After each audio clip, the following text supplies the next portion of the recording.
Olá pessoal, aqui é o Velgas. Hoje é dia 15 de julho de 2024. A guerra na Ucrânia provoca caos na economia da Rússia. Vou desenvolver esse tema, falar da situação dos dois países nessa questão econômica e quais as condições para que essa situação pare e volte à estabilidade. Quero convidá-los, inscrevam-se no canal, deem um like, compartilhem com suas redes sociais, façam seus comentários. Tenho certeza que o que vocês vão ver hoje, eu comentar aqui, eu analisar, eu apresentar para vocês, vocês não veem em outros canais. Reforço para que inscrevam-se no canal, principalmente você que sempre assiste e não está inscrito. Inscreva-se no canal, nos ajude. Conto com vocês. Obrigado. A guerra na Ucrânia, começada criminosamente em 2014 e que recrudesceu de maneira violenta em 2022, que não era esperado pelo quem começou a guerra, que é esse ditador russo, que fosse durar tanto tempo. A partir de 2022 já está indo aí para longe de mais de 2 anos e já se aproximando do terceiro ano de guerra. E a economia russa está sofrendo muito com isso. A ucraniana também, é claro. Mas quero começar comentando aqui da economia russa. Desde o início da guerra, vamos dizer, desde 2022, eles colocaram sanções mais pesadas do que as sanções anteriormente. E essas sanções elas passaram primeiro pelo setor financeiro, pelo setor de energia, ou seja, que a Rússia depende muito da energia, seu principal produto de exportação é petróleo e o gás. O setor de defesa também, onde os componentes para fabricação de armamento, munição, blindados, que ela comprava no exterior, inclusive dos países civilizados que hoje sancionam, tal como Estados Unidos, na Inglaterra, pegava a Alemanha, ela não compra mais, esses países não podem vender para ela, né? Ela sancionou também os oligarcas, que são os principais empresários da Rússia, e as restrições às exportações, entre outros, né? Mas eu diria o seguinte, isso aí deu uma quebra de receita para a Rússia muito grande. Só o setor de energia, petróleo e gás, ele deu uma quebra de 50% nas receitas da Rússia. Isso aí mata qualquer economia, mata qualquer empresa que acontecer isso, então é muito complicado. E se contarmos o restante da economia, ele pode chegar em torno de 70% a queda nas receitas da Rússia. Então, com isso, ela está sofrendo as consequências. Tudo que vocês ouviram que a economia da Rússia está bem, alguém vai escrever amanhã, depois vai aparecer um troll, um orc, vai escrever, é tudo mentira, a Rússia está muito bem, a Rússia está cheia de dinheiro. Não acreditem, a Rússia está muito mal, e ela precisa achar uma solução para isso, e o Kremlin está em pânico por causa disso, que ele não sabe o que fazer. Por causa disso que o ditador russo está dizendo que sempre quis negociar, que é a Ucrânia que não quer negociar, né?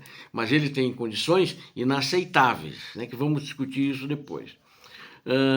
No caso da energia, os países compram com desconto, né? É obrigado a um desconto, existe uma margem que os países civilizados impuseram a quem compra petróleo e gás da Rússia, que esse petróleo tenha um desconto. Então ela já chegou a vender a 49, quando o petróleo estava a 70 o barril, né? Quando estava a 90, ela chegou a vender a 60 dólares. Tudo isso dá uma quebra e um prejuízo muito grande para ela. E tem que se fazer essa punição porque ela iniciou uma guerra criminosa, genocida, assassina, etc. E com isso também a inflação na Rússia aumentou muito, né? E houve uma desvalorização com isso do rublo. O rublo aterrizou, né? Hoje, para você, de fato, comprar dólar negociar na Rússia, que precisa e é negociado, você vai pagar mais de 100 rublos, quando antes da guerra estava em um valor bem mais abaixo disso, né? Os medicamentos também tiveram seus preços elevados, subiram muito, e as importações com isso, com a desvalorização do rublo, que eles importam alguma coisa não dos países civilizados, tornaram-se muito caras, né? E o rublo colapsou. Então, ou seja, a moeda hoje colapsou. E as transações, ela acabou ficando na mão dos chineses, que hoje as transações internacionais ela só faz em yuan. E aí é um outro problema, né? Que não quero discutir aqui, provavelmente vou fazer um outro trabalho sobre isso para mostrar para vocês a grande armadilha do yuan. Ela expandiu um pouquinho, tem mais alguns países trabalhando com o yuan, mas não tanto quanto a Rússia, então ela está com o pepino na mão. E a Índia, que tinha negócio com eles também, tem negócio com eles, né? E ela queria pagar em rúpias. Rúpias é a moeda indiana.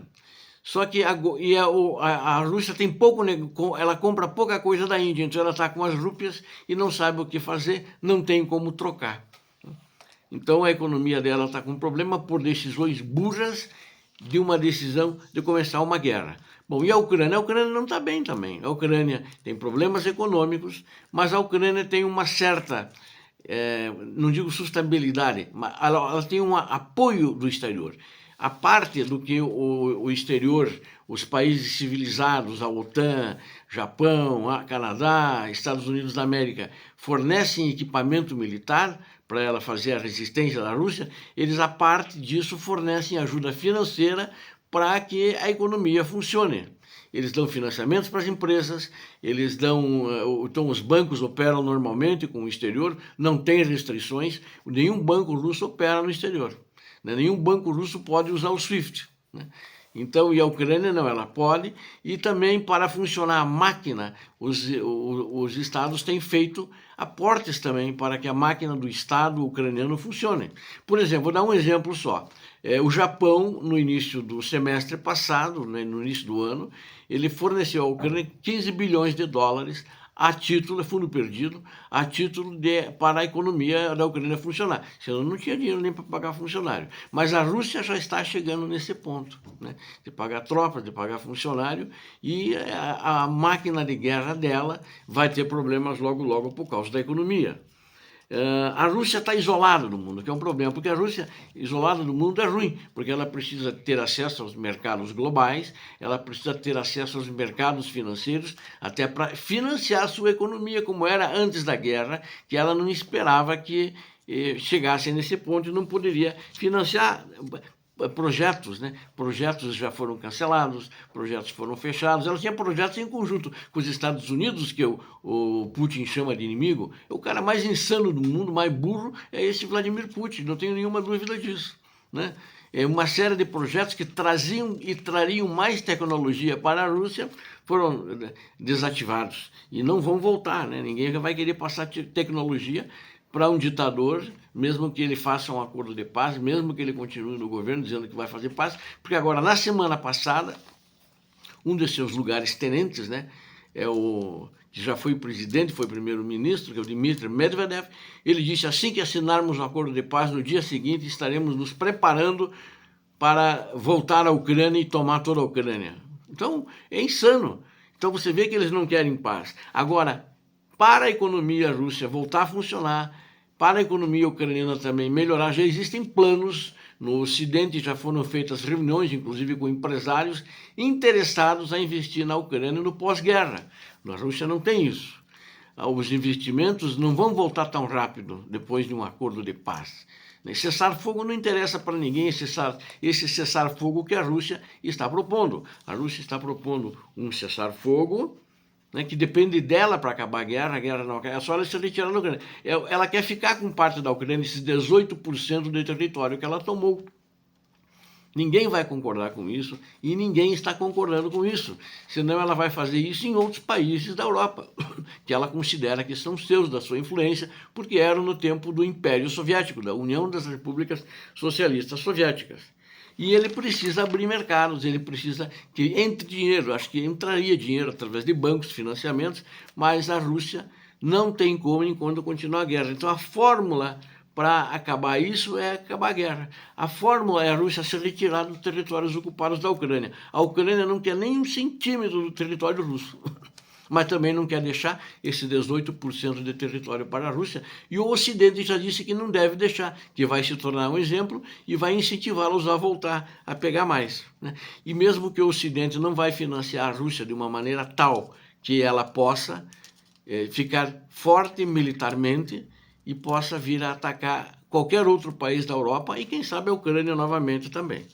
Então, o apoio para a Ucrânia tem sido contínuo e a solução para o conflito, então, não aceita propostas desse plano de paz, desse cessar-fogo da Rússia, que não interessa a ninguém, não interessa a Ucrânia, e é de jeito nenhum. Inclusive, o FMI já deu um número para a reconstrução da Ucrânia, apenas para a infraestrutura de escolas, maternidades, hospitais, universidades, energia elétrica, vão precisar de 486 bilhões de dólares, sem contar a reconstrução dos prédios, das moradias, para as pessoas morarem, que foram covardemente destruídos por esse ditador genocida e sua máfia encastelada no Kremlin. O futuro da economia da Rússia está em jogo com isso. Muito mais do que o da Ucrânia, como eu já disse, que tem planos de apoio dos países civilizados. O resultado para a economia da Rússia ir bem só tem uma saída: o caminho para a paz. Obrigado a vocês que assistiram este vídeo, conto com vocês. Inscrevam-se no canal. Conto com vocês. Deus abençoe vocês, Deus abençoe a Ucrânia, Deus abençoe o Brasil, paz e bem.